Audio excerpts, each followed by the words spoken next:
What's up, Nerdyverse? I'm Daddy Louie, and in this video, we are taking a look at a game called It's Contagious. So stick around.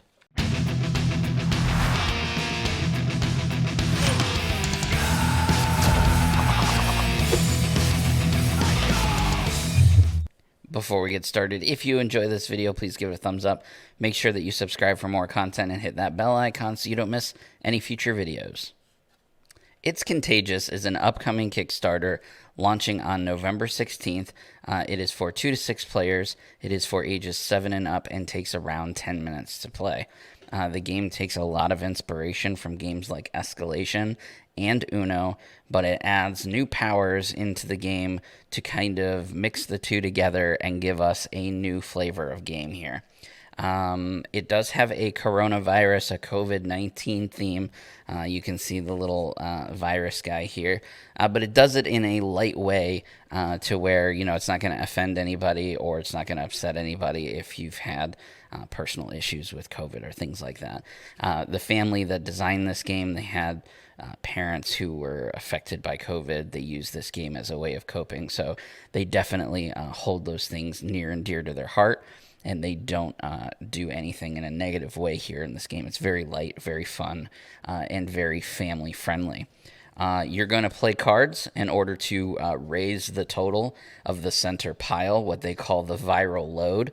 And if the next player can't increase that viral load, as far as the number count goes, then they're stuck with it. They get the pile. And you want to be the player with the smallest pile at the end of the game, the smallest viral load. But is it good? Well, if you join us on the table, let's check it out. All right, so before we get started here, just so that you know, this is a pre-production copy. There are some things that are going to be changing that I already know about, and there may be some things changing that I don't know about, so everything you see here is subject to change. One thing I know that is changing is the box. This is kind of like an old school Uno box where you put like half the deck in one part, half the deck in the other, but it's not a really great design, so they're definitely going to be changing this, which is really great. The cards, however, are amazing. These shuffle. I don't know where they got the manufacturer for the cards, but they shuffle so nice. Yeah, can't say enough good things about the quality here. A few things that may be changing on the cards. They may be increasing the size of the number here, and things like that, but for the most part, everything that you see as far as the art and all that is pretty done. They are going to be changing the names of one of their power cards. On here, it's called Immunity. It's the little star icon. I remember it because Mario, he gets the little star and then he is immune. So instead of being called Immunity, it's going to be called Shield. And that's just because there's also another ability in here called Antibodies, and they felt that Antibodies and Immunity, the names were just too close together. But we'll talk more about that when we get into it. So you have your rules card, nothing too fancy there. And then, of course, you have your deck of cards. So you're going to shuffle these up. You're going to deal 6 to each player, and then the game is going to begin. So let me set up for, let's say, a 3-player game, and I'll show you how it plays. Okay, so like I said, everybody is dealt 6 cards, and then play begins with the player that was sick the last, and then you go clockwise from there.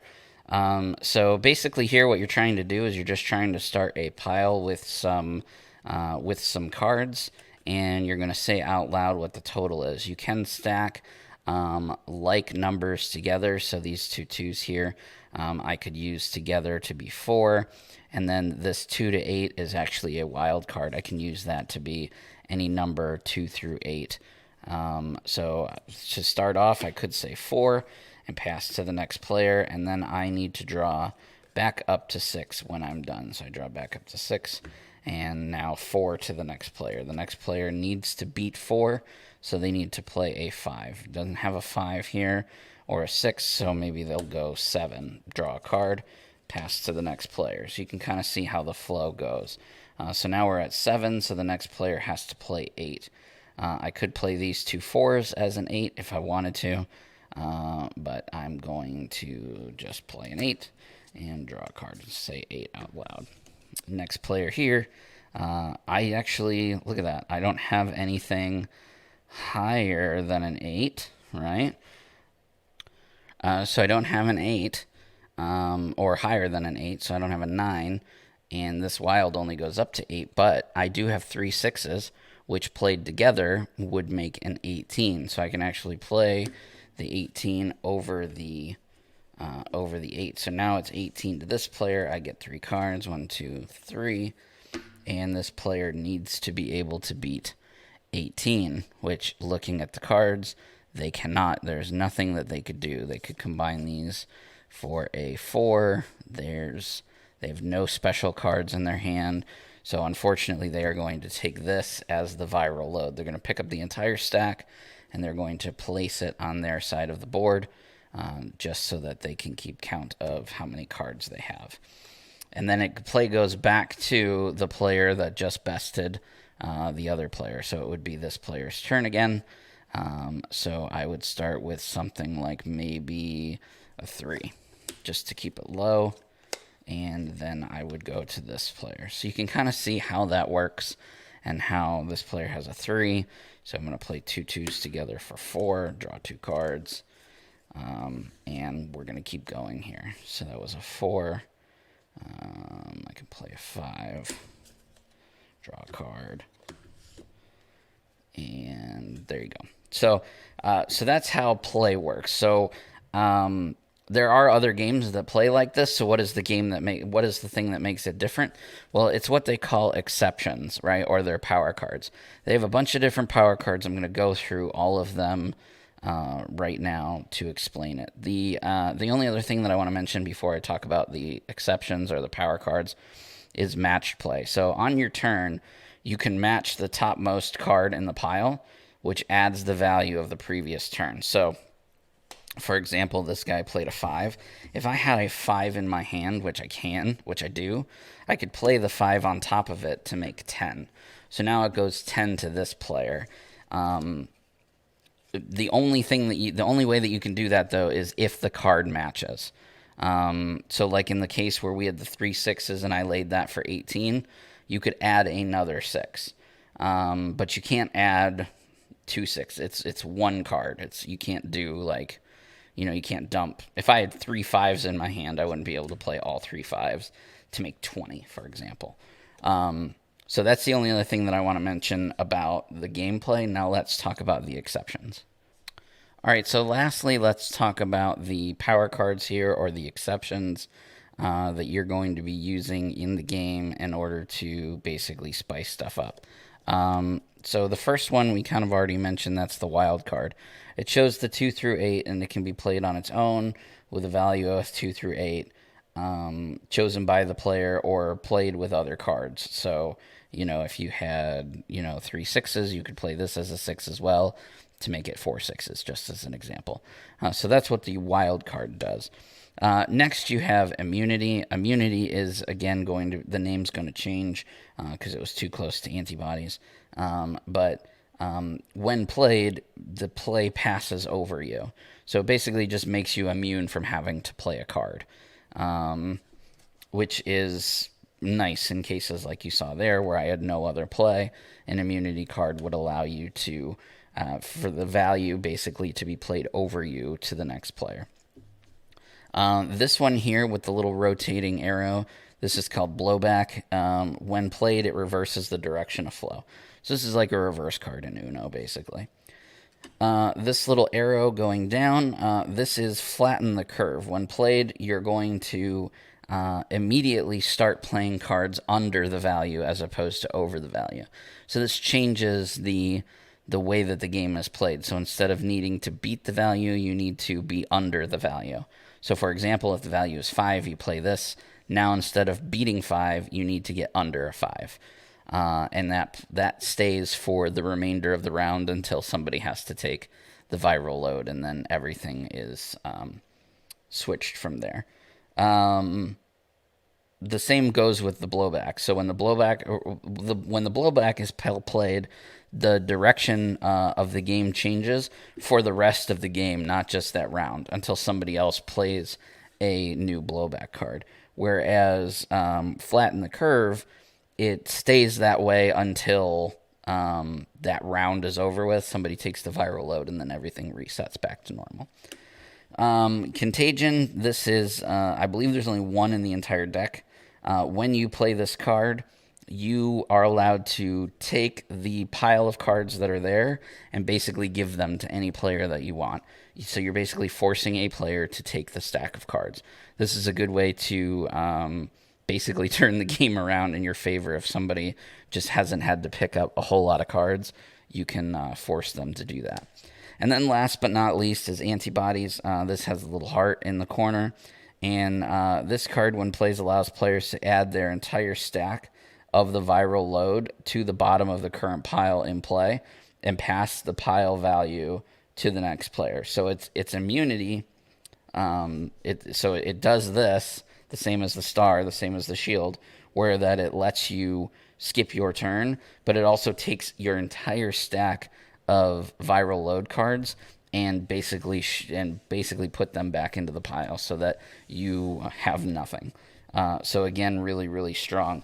I'm not sure how many of those are in the deck. Let's take a look real quick. All right, so that kind of gives you like a quick look at just how powerful the power cards are, the exception cards, because there's not very many in the deck, right? So you've got 4 wilds, 2 immunity, 2 blowback, 2 flatten the curve, 2 antibodies, and only 1 contagion. So these aren't going to come up all the time, and when they do, they really can shift the game as far as who's winning, which is good, right? Because games like, I don't know, Uno, for example, it's 100% luck, and there's so many of these power cards in there that you end up having half of your hand be power cards. That's not going to happen when you play It's Contagious. So anyway, that is everything that you need to know in order to play the game. You know that feeling you get when you play a draw 4 card in Uno against somebody who's been kind of taking it to you the entire game? That feeling that you get? Well, in It's Contagious, that feeling is increased by 10. It really is having somebody who's been getting at you the whole game pick up a huge stack of cards to add to their viral load. Man, that feeling is fantastic. The game has a lot of heart. It was created by a family. They were bored during the pandemic. They were wrestling with homeschooling and being home from work, and just like all of the rest of us, they were going through a tough time, and they used that opportunity to turn it into something positive by creating this game that can be played by families, gamers, non-gamers, kids, grown-ups, elderly, all that good stuff. And they do it in a way that's light. Like I said at the beginning of the video, there's nothing offensive here, nothing that's going to, strike a chord the wrong way. It's all light fun, and it's done in a very respectful way. There is an expansion in the works that should be coming out during the Kickstarter that adds more power cards to the deck to give some more unique gameplay. And like I said, there are some things that are going to be changing. So the box, the numbers, some of the names of the cards, maybe, and maybe even more than that. I didn't really talk about it too much, but the art is kind of fun. It's, really, has a lot of pandemic-related illustrations, but it's all done in like this old school comic art style, I guess. And final thing, there's a plushie coming, which is really exciting because I love plushies. I need to get me one of those. So it's going to be this little, where is he right there? This little Contagion guy. He's going to have have his own little plushie, which will be cool. Anyway, I will leave links to everything in the description below. Definitely go and show this family. This is their very first game. Go and show them love and support. I think you guys are going to like this. Anyway, guys, what do you think of It's Contagious? Let me know down in the comments below. If you want to see more from the Circle of Nerds, you can find us over on social media. We have Facebook, Twitter, Instagram, all at Circle of Nerds. Also, don't forget that we have a podcast that comes out every week called The Cosmic Disaster Show. You can find that right here on YouTube or anywhere that you enjoy listening to podcasts. And for an extra bit of love to us here at the Circle of Nerds, please consider checking us out over on Patreon at patreon.com/circleofnerds. Anyway, guys, that's all from me. I'll see you in the next video.